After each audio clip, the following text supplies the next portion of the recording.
غربا غربا غربا.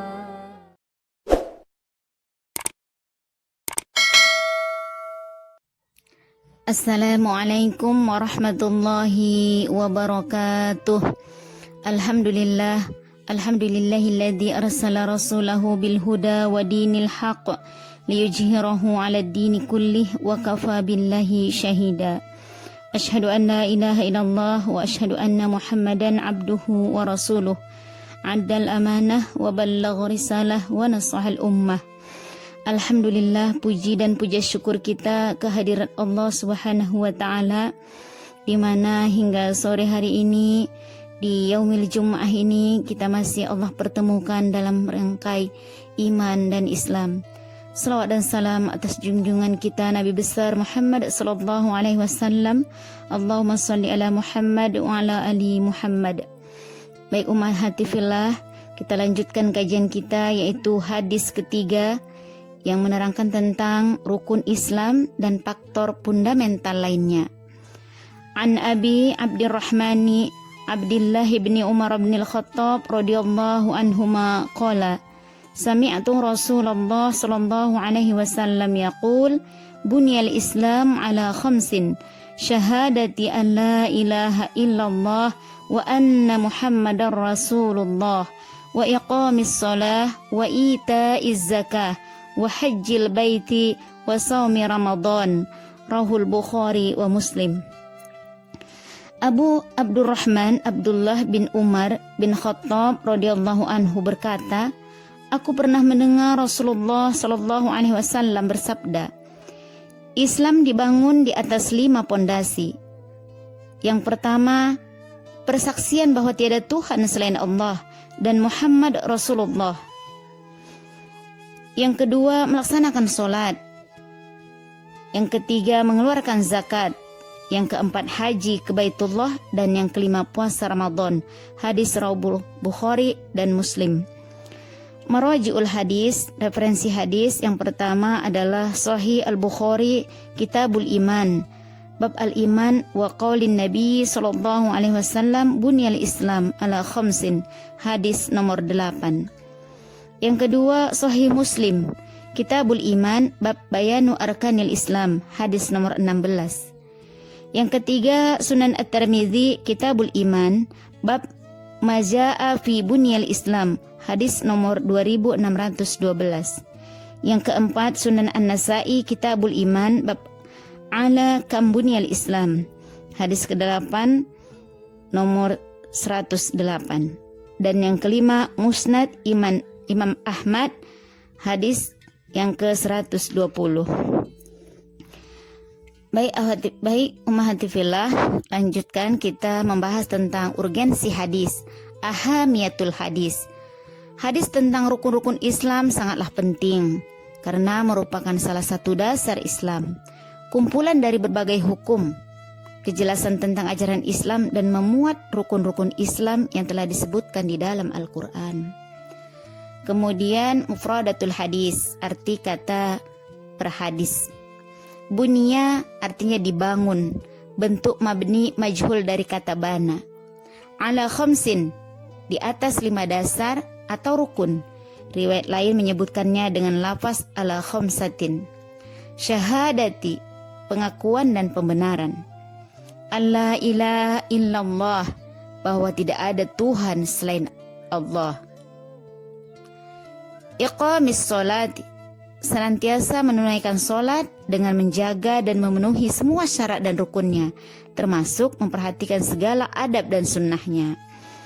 Dan selanjutnya kita akan membahas fiqhul hadis, kandungan hadis.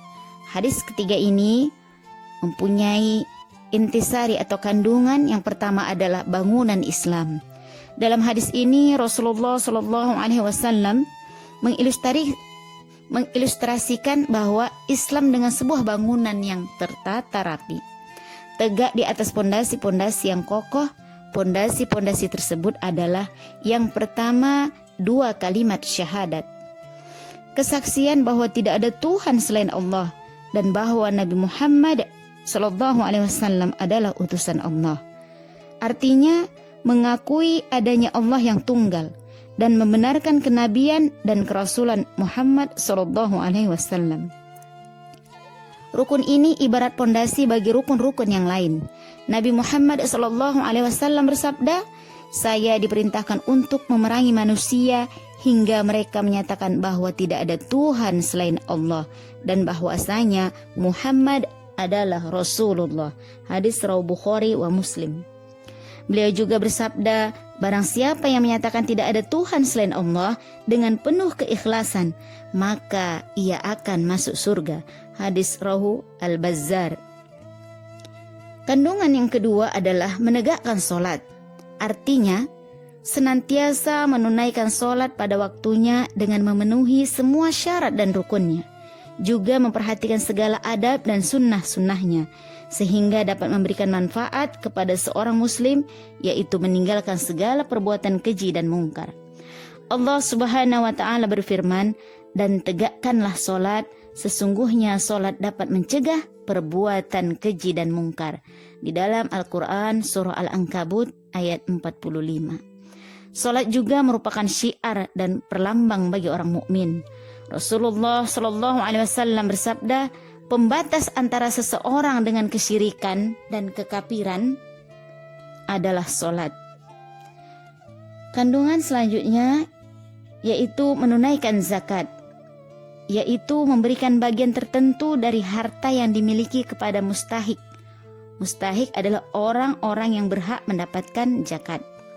Ketika harta tersebut telah mencapai nisab, batas minimal wajib zakat, dan telah terpenuhi berbagai syarat wajib zakat, ketika memberikan sifat bagi orang-orang mukmin.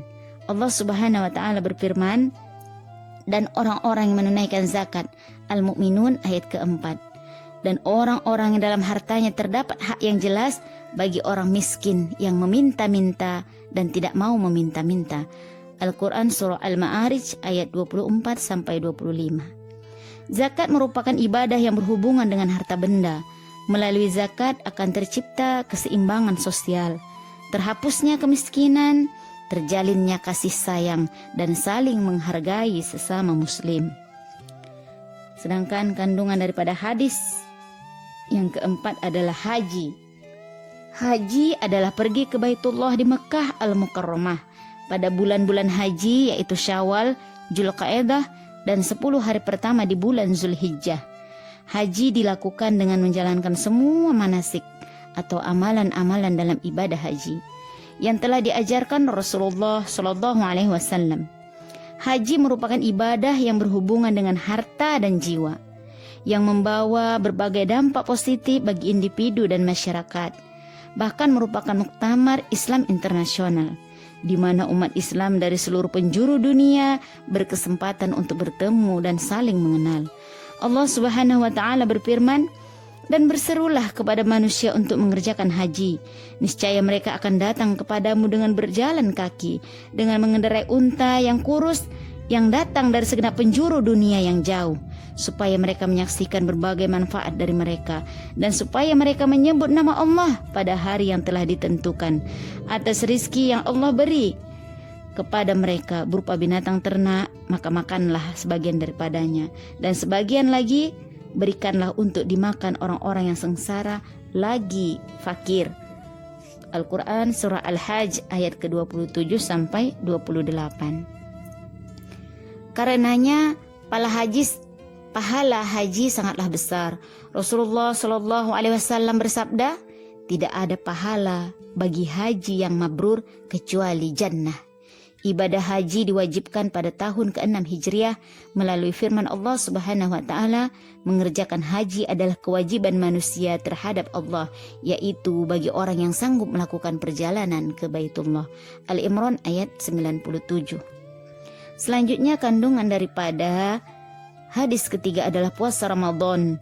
Puasa Ramadan diwajibkan pada tahun ketiga Hijriah melalui firman Allah, bulan Ramadan adalah bulan diturunkannya Al-Quran sebagai petunjuk bagi manusia dan penjelasan-penjelasan mengenai petunjuk itu dan pembeda antara kebenaran dan kebatilan, antara hak dan kebatilan.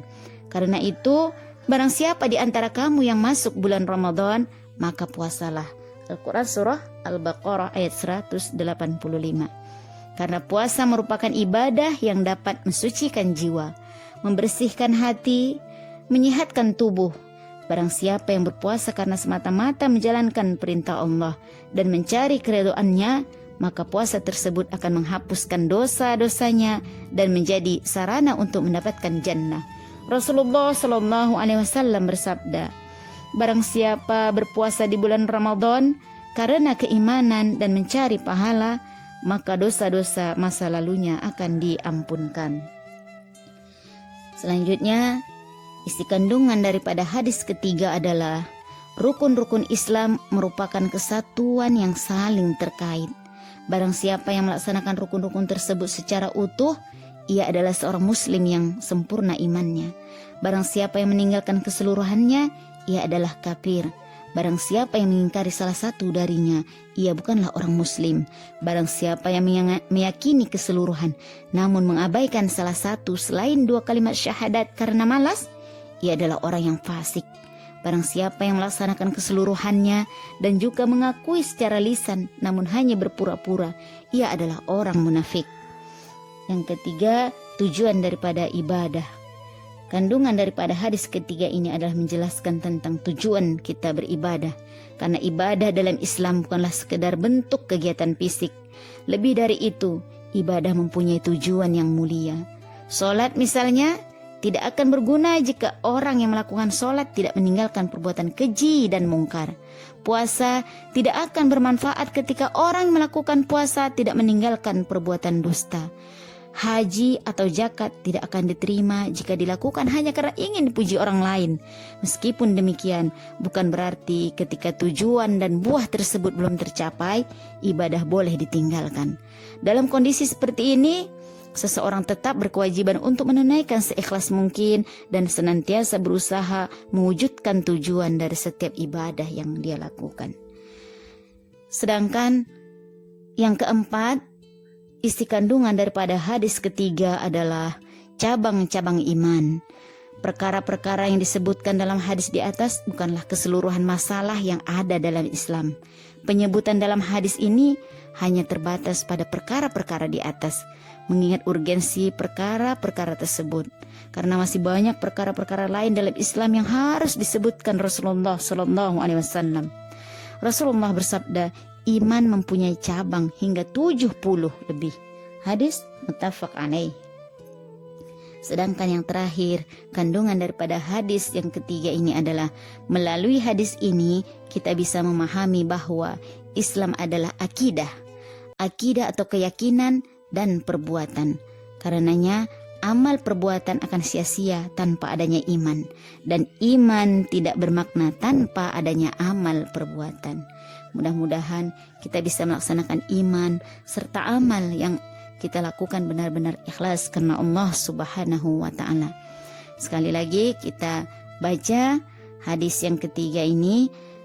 An Abi Abdurrahman Abdillah bin Umar bin Khattab radhiyallahu anhuma qala sami'tu Rasulullah sallallahu alaihi wasallam yaqul bunyal Islam ala khamsin sahadati an la ilaha illallah wa anna Muhammadar Rasulullah wa iqamis shalah wa ita'iz zakah wa hajjil baiti wa shaumi Ramadan. Rawahul Bukhari wa Muslim. Alhamdulillah, ummahati fillah, mungkin kajian kita padakan sampai di sini. Kita hanya berharap semoga hari-hari kita tergolong hambanya Allah yang benar-benar ingin mendapatkan keridhaannya, dan kita tergolong umat daripada Nabi Muhammad yang melaksanakan sunnah-sunnahnya. Amin, amin ya rabbal alamin. Wallahu a'lam bishawab. Mudah-mudahan bermanfaat bagi kita semua, terutama bagi diri Ana yang lemah ini. Ana hanya mengkaji sedikit, hanya membacakan, mudah-mudahan terpatri pada diri pribadi dan bermanfaat untuk kita semua. Assalamualaikum warahmatullahi wabarakatuh.